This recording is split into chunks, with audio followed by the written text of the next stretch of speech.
Good morning, friends. This is such a wonderful talk by Swamiji.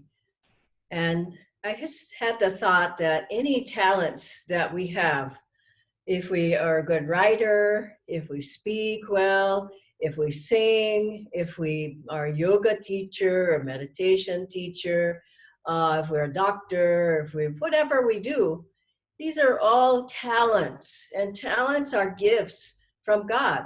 And who's behind them is Divine Mother, is God, and everything we have has been given to us by the divine. And I was thinking of a story from when I lived in Ananda in Italy. And we lived there with very little. I mean, this was a startup work in the mid 80s. And I recall that first the salary was, it was just good karma, which is great. You know, there was no money that came. And we were happy with that good karma. And then after that, after some years, as I recall, then we began getting a small stipend of like $25 a month. Now, of course, we had room and board taken care of. But then I remember Swami Kriyanandaji he would come and visit he lived in Italy for some time, but he also lived in America. He had many things going. And so he came, and when he would come, he would say, oh, okay, well, he would always have some wonderful thing that he wanted to do with us. Let's go here, let's go for a boat ride, or let's go for a restaurant for a nice meal, to a restaurant, and various things. And I realized years later that that was really a test, because we had this little stipend, and Swamiji he wanted to be with us, and we wanted to be with him, but we just had so little. And I would think, for the first times I was tricked, and I would think, oh gosh, I don't know, I don't want to spend that money on going out. I don't care who is with. But I did go. And every time I went, I passed the test, because I went and I wanted to be with Swamiji, and I was just so happy to be with him, and my energy went up, and I was so inspired, and I was happy, and everything went fine after that. But I noticed that the people who were attached to that little stipend that they had and didn't, no, I'm going to save, I'm not going to go, they were never happy. And I realized that it was Divine Mother saying, am I not your mother? Am I not going to take care of you? Come and spend time with me. Of course, I'm going to take care of you. And this is how I grew there, because I learned that test. Don't be attached to anything. And you all know the beautiful story of Master when he lost his mother at a very young age. I think he was 12 years old, and that would have been horrible. And he just prayed and prayed and prayed. He just couldn't be consoled. And finally, Divine Mother came to him in a vision. And she said, listen, it was me. I was behind your earthly mother. It was me who was loving you through her. And we need to remember that it was Divine Mother, through our friends, through our Guru Bhais, through our parents, through our Guru, through every experience, through what we have, what we don't have. Master had another beautiful vision of Divine Mother, and you might have heard or read the story of when he was there with Baduri Mahashai, I believe it was, and Master Mahashai. And Master Mahashai was just in love with Divine Mother, and he was there with her seemingly all the time. And Master saw him, and he just said, oh, please ask her if she loves me as well. And that night in a vision, she came to him again and said, always have I loved thee, ever shall I love thee. And somehow we forget that.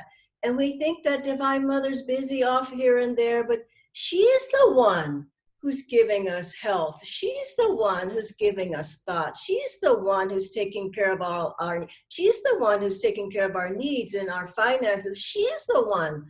And these tests that come in life, like now, this challenging time, it's where do you put your faith? Do you put your faith in your own health? You put, like that beautiful story of Dr. Lewis's daughter. Master said she'll never have that again. We have to have our faith in God. And we realize that people are attached to people, things, experiences, everything. And Divine Mother's trying to pull us away from those attachments.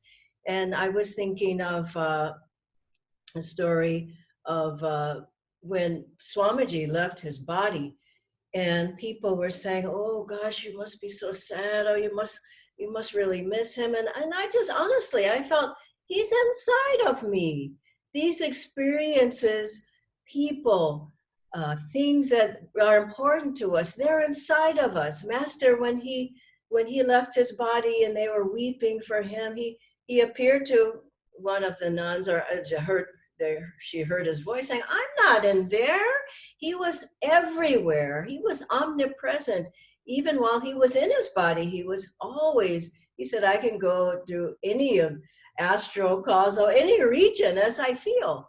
And Master could, he was just as much in everybody else as he was in himself. And one time, well, he proved that repeatedly, but one time he was trying to walk, and some of the monks were holding him up, and he just could barely walk. And he says, "I don't know which body to be in. There's so many different bodies that I'm in." And he was beyond that little form. And we get so attached to this body, this personality, this color, this nationality.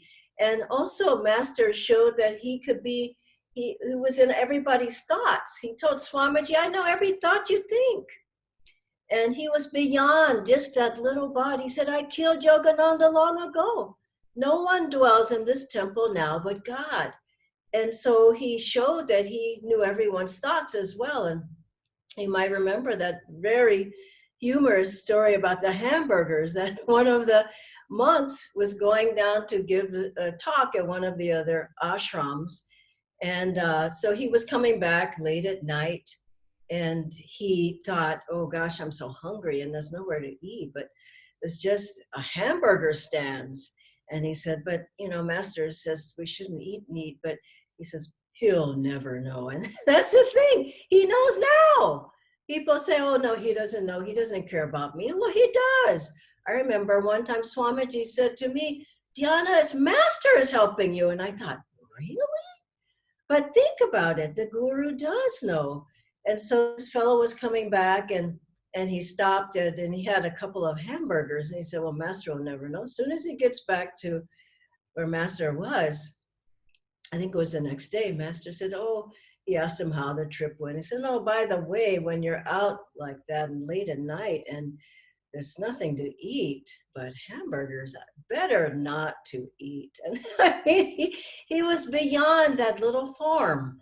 And so we have to remember that if we go beyond this, and I was thinking of what the attachments people have, they pull you outside of yourself. And it's like the waves, up and down, up and down. Yoga is the neutralization of those waves of reactions. I like this, I don't like this, I'm attached to this, I'm not attached to that, and on and on. And I had the image of my mind in my mind of a little boy, a little child, and maybe they're 4 or 5 years old, and you're taking them and you say, "Oh, let's go get some ice cream." And they say, "Okay, great." And they start jumping up and down. Maybe they're so elated about getting the ice cream on a hot day, let's say.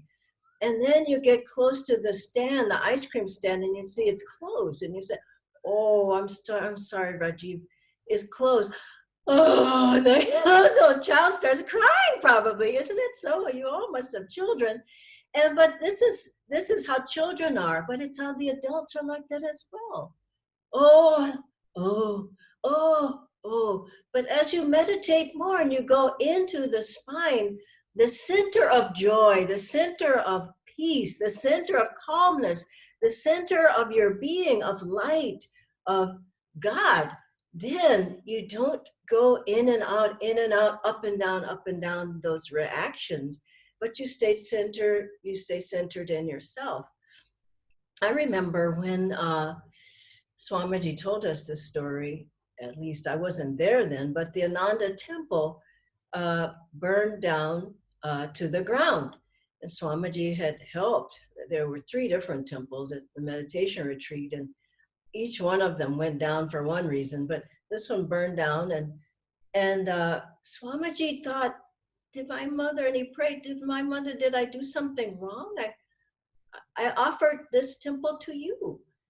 And he just prayed and kept offering to Divine Mother.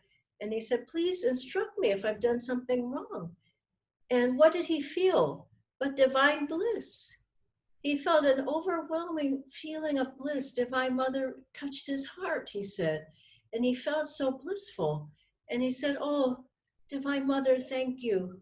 He said, if this joy would come from just that, why don't you take all the buildings?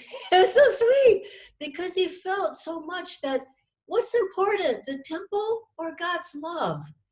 And Master had his temple, Golden Lotus Temple, that was built there, and it's the neatest.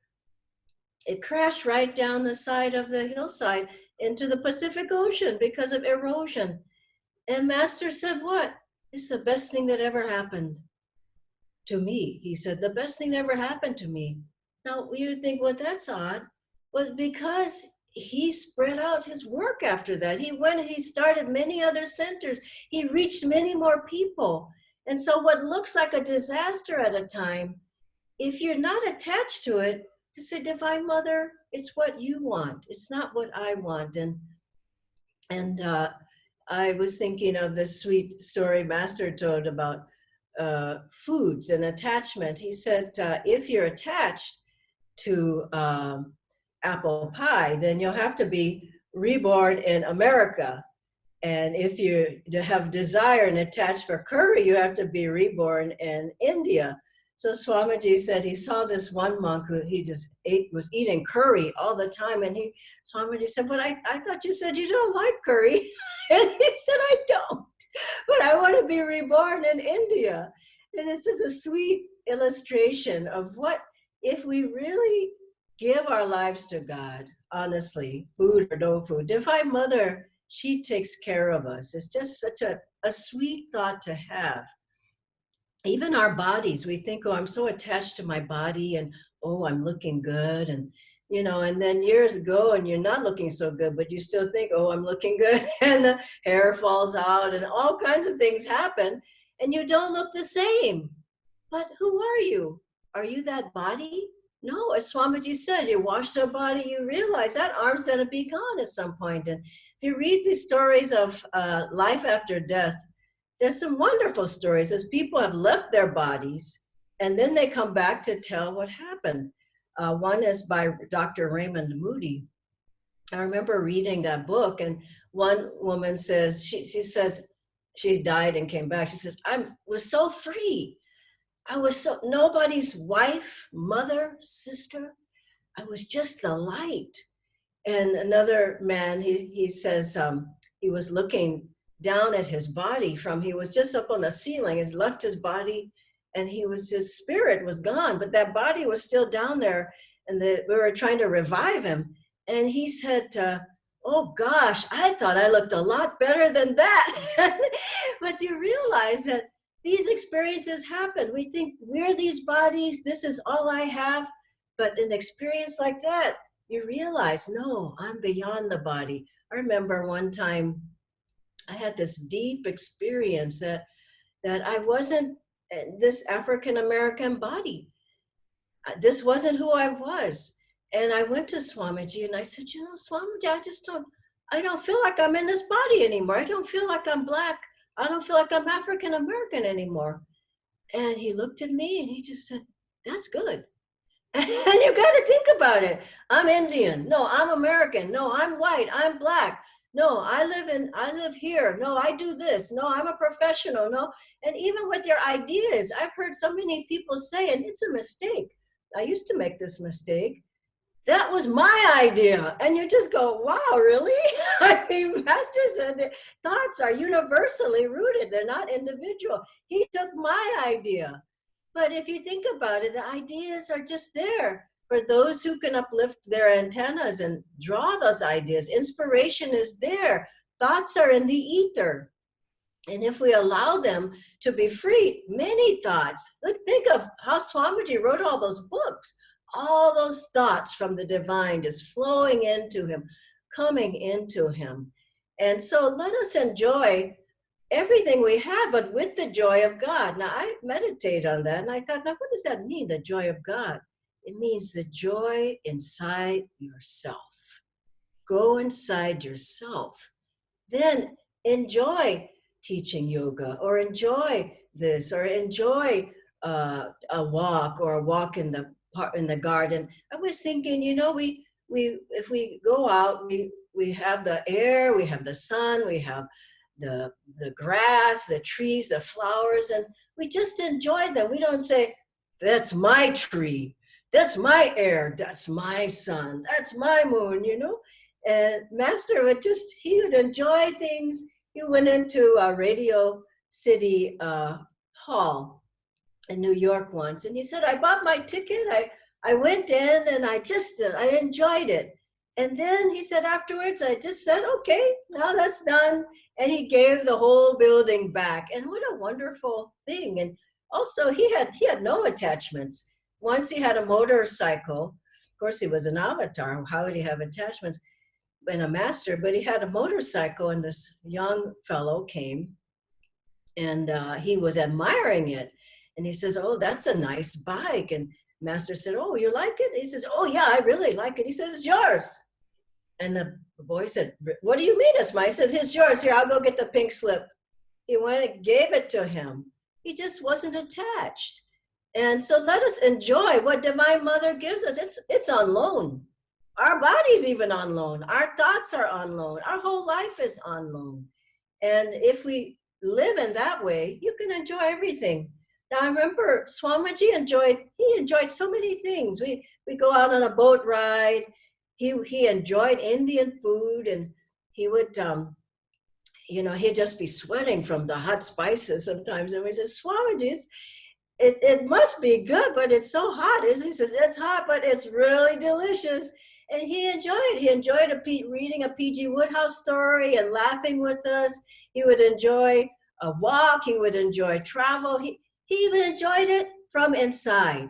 And if we can enjoy it from inside, there was one Swami who told him, don't enjoy anything. And Swamiji said, well, what do you mean?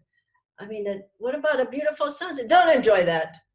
And Swamiji thought, that's a dry life. Master enjoyed. He enjoyed, oh God, beautiful, that chant, at thy feet I bow, everything, Divine Mother, it's beautiful. And how do we see it beautiful? You don't put on different colored glasses. You have to go inside yourself, and you feel the joy there. As Pranabananda, who was a great yoga master and fully realized, he was free in that lifetime. At a certain point, he couldn't go to his work anymore because of the bliss that was in his spine, rising up. This is what, as we practice our techniques, we want to just feel that bliss rising up more and more. And I love that the story of Sri Ramakrishna, who he was leaving his body through, he had cancer in the throat. And he was lying there, and one disciple came and he said, oh, Master, how are you feeling? And Sri Ramakrishna said, oh, God, it's terrible. And the disciple went over to the other. He said, Master is feeling terrible. It's terrible. So after a little while, he comes back and he says, now, Master, how are you feeling now? He says, oh, God, awful. And so he goes back, the disciple, he says, he's awful. And he comes back a little while later. He says, Master, how are you feeling now? I hope you're feeling better. He says, oh, God, you just don't know the pain. And then the disciple walks away and he says, he doesn't seem like he's feeling that much pain to me. And he wasn't, because he was in God. He was in himself, in God within. And Swami Kriyanandaji showed that too. It was so beautiful to see. He was in the hospital more than anybody I know. We would stay with him sometimes, and you would think, oh, he's in such pain. And then once I was there with another person, and we thought Swamiji was, he was sleeping when we came in. We thought, oh God, he's in so much pain. We don't disturb him. And there was a big bowl of fruit behind us there on the table someone had brought with some mangoes. And this was in California at the time. And mangoes, we love mangoes.